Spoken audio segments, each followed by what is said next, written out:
for you. If you could get into the minds of your ideal clients and customers, do you think you might be able to create better content, to be able to write better words, to attract them into your tribe and into your audience? You should all be shaking your heads yes right now. So, yes, it is true that if you can get into their minds, this is a huge benefit for you and a real leg up and competitive edge that you can have in your business. And Melissa Harstine is here today to talk about the idea of customer interviews, right? And how can we use and leverage case studies, customer interviews to really better our marketing?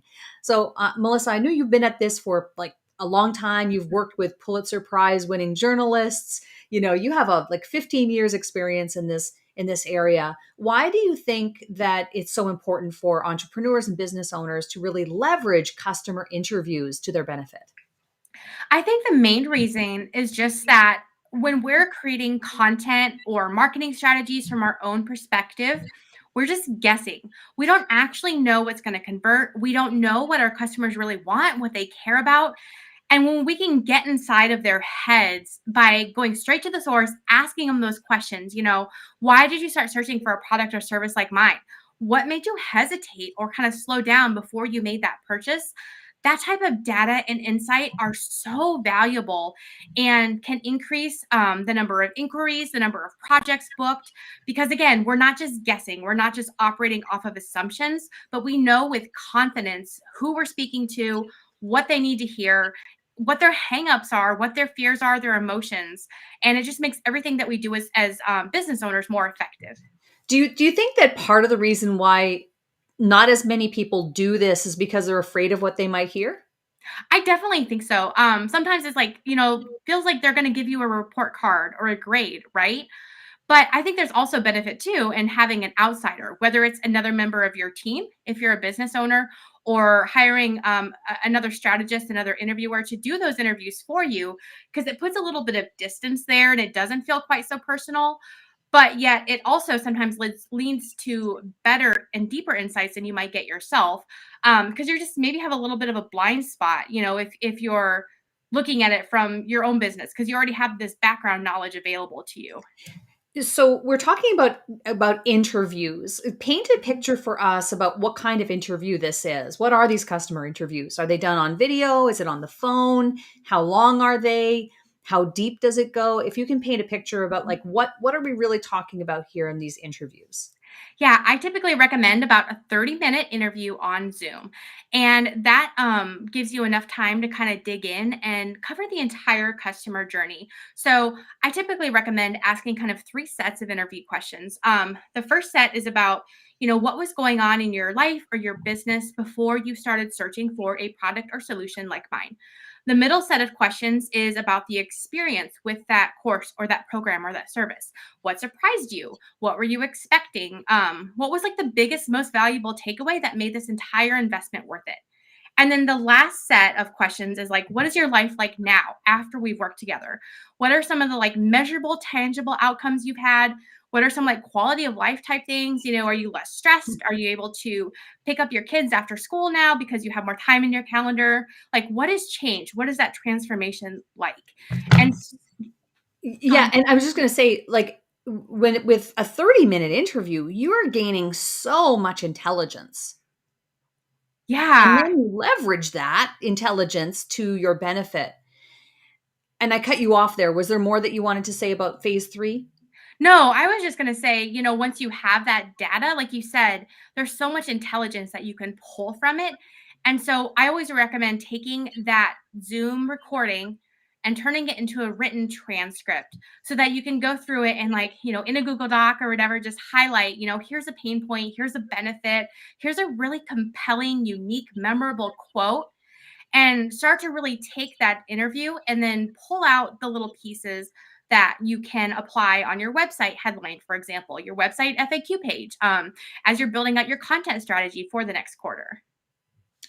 Do you have to incentivize a potential interviewee in this case? Because listen, t- life is busy. People, 30 minutes to be interviewed. A lot of people might say, I just don't have the time for that. So do you advise that people incentivize interviewees in order to get that intelligence from them?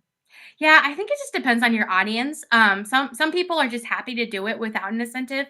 I've seen some of my clients offer anything from like, a $10 Starbucks gift card to I recently actually participated on, I was being interviewed and received a $45 gift card. I was kind of surprised by that for a 35-minute interview. I've also seen people just offer to enter people into a prize drawing. So if you give me your time, I'm going to give away a free strategy session for my services. I'm going to give away some other prize package. And so there's still that little bit of element of chance, but you still get compensated for your time. I want to go back to something you said earlier about having this kind of like third party conduct these interviews on your behalf, because it might be too personal, too high touch for you as the business owner yourself to conduct the interview. And I know that's a service that you provide. Like, you're the third party who does conduct those interviews. So speak to, the importance of that, but also I think the optics of that. I can't help but to think that if you have someone doing this on your behalf, it really makes your business look more big time. I've got a team, and it might look like from an optics perspective that, I have people working for me. And so there's a lot of benefit, I think, to that kind of arm's length approach. Are there any Mhm. other benefits that I'm not aware of in having that person do those interviews for you? Yeah, I totally agree with those benefits you just shared. And I think another benefit is I think people are more willing to open up to a third party, even if it's someone who's on your team, but it isn't the person directly providing the service, like the person the client has constantly interacted with. There's just a little bit more conversational tone, a little bit more ease. And anytime you can just help people put their guard down, that's when they're going to share the really deep, really valuable insights, the things that you aren't going to get anywhere else that can really help you improve your marketing content and your conversions. So let's talk, and I don't know if we can really relate this directly to, a finite amount of money necessarily, but I Mhm. think a lot of people may wonder, okay, well, I don't understand how this correlates to me making money in my business. Mhm. And I heard you say things like, copywriting and other things that do ultimately lead to you making more money in your business, because if your marketing is better, there's less friction and Mhm. you have a clear path to getting the clients and customers that you need. Is there any way that you can identify or correlate, that doing these interviews can result in X increase in customers or X conversion rate or something tangible? Yeah, I don't know that I can give a precise number off the top of my head, but I can share a story from a project that I worked on this summer. So, I was doing customer research for a sales page for a gardening course. It actually was a course about how to turn your love of gardening into a thriving, profitable business. And so, this woman had launched her course before and had seen a pretty good success rate. But by us coming in and doing this research interviews, we were able to completely redo my copywriting partner that I work with. We were able to completely rewrite the headline and the information at the top of the page, that thing that pulls you in and grabs your attention.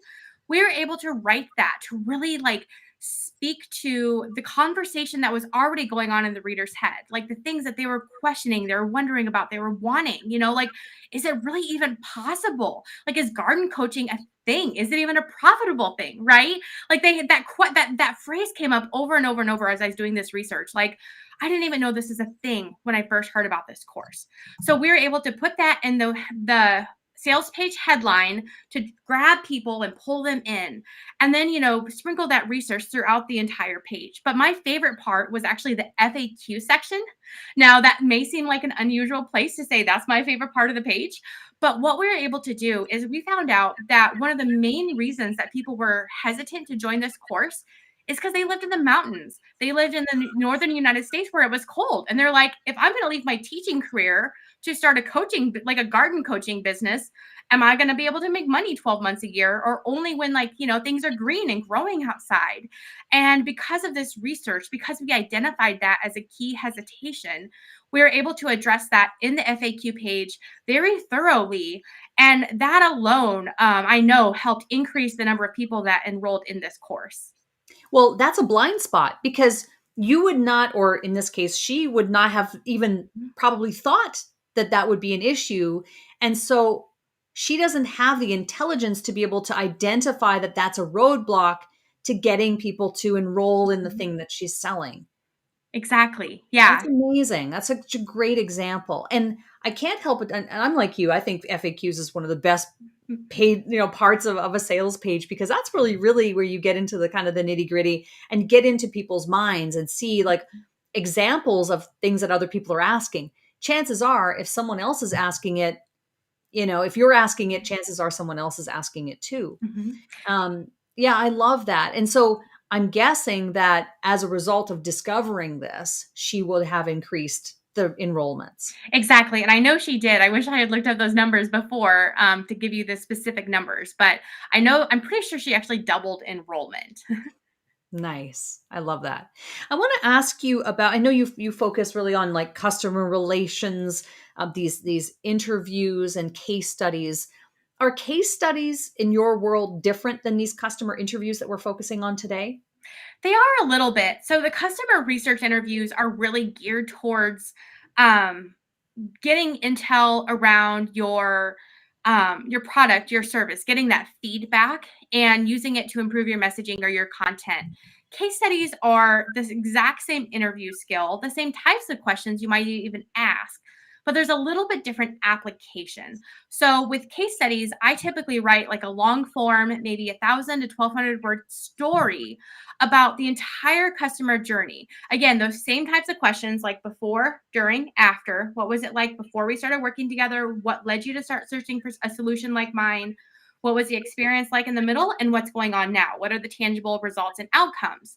But that story, I think there's this statistic that says stories are 22 times more memorable than facts alone.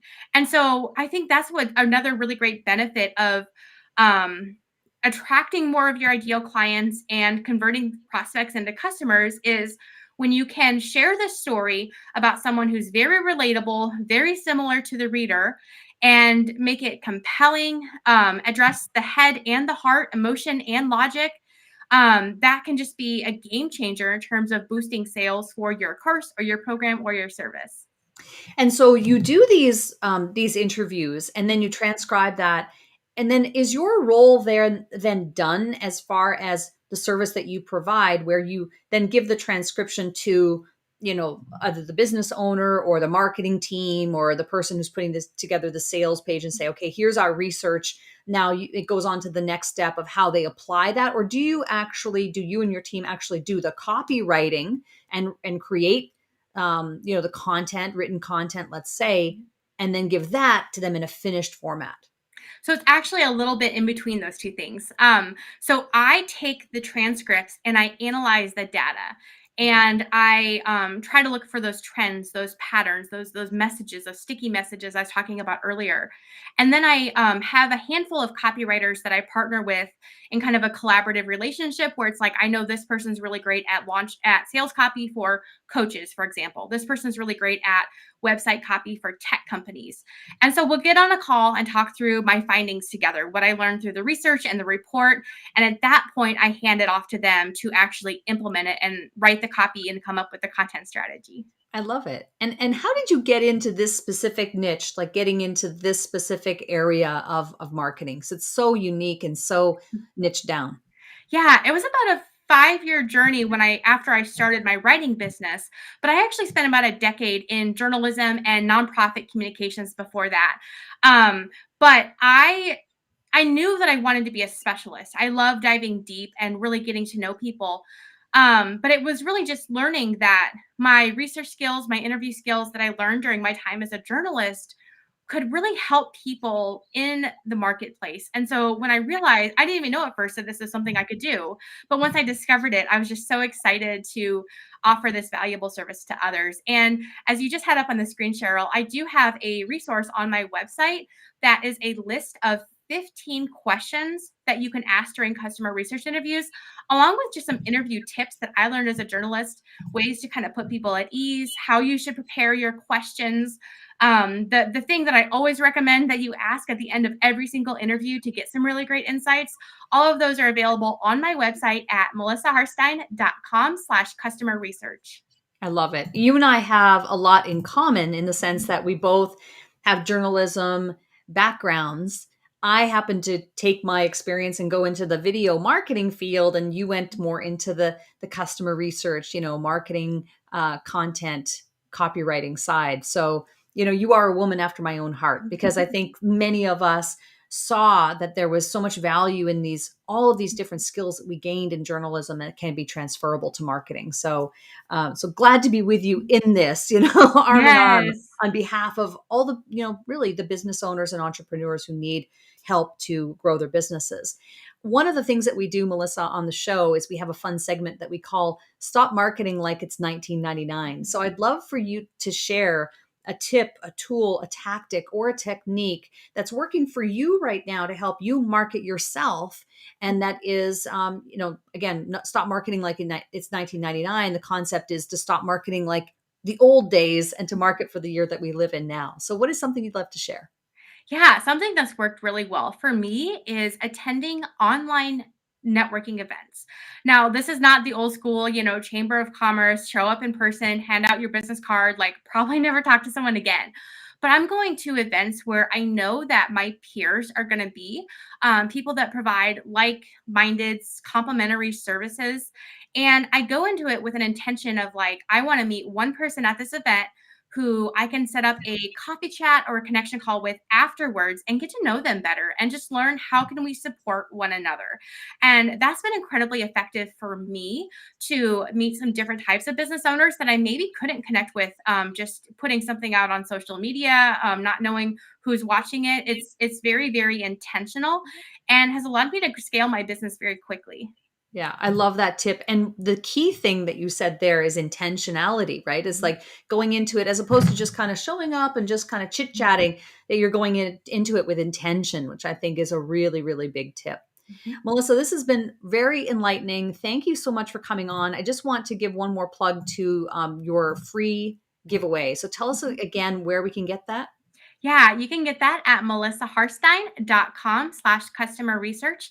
And this guide has 15 questions that you can ask during your customer research interviews, along with some interview tips to kind of help you relax and not feel so nervous like, hey, this person's going to give me a report card, but just really like conduct a great interview. Fantastic. Thank you so much for coming on Cash In on Camera today. We really appreciate it. Thank you, Sheryl. It's been so great to be here.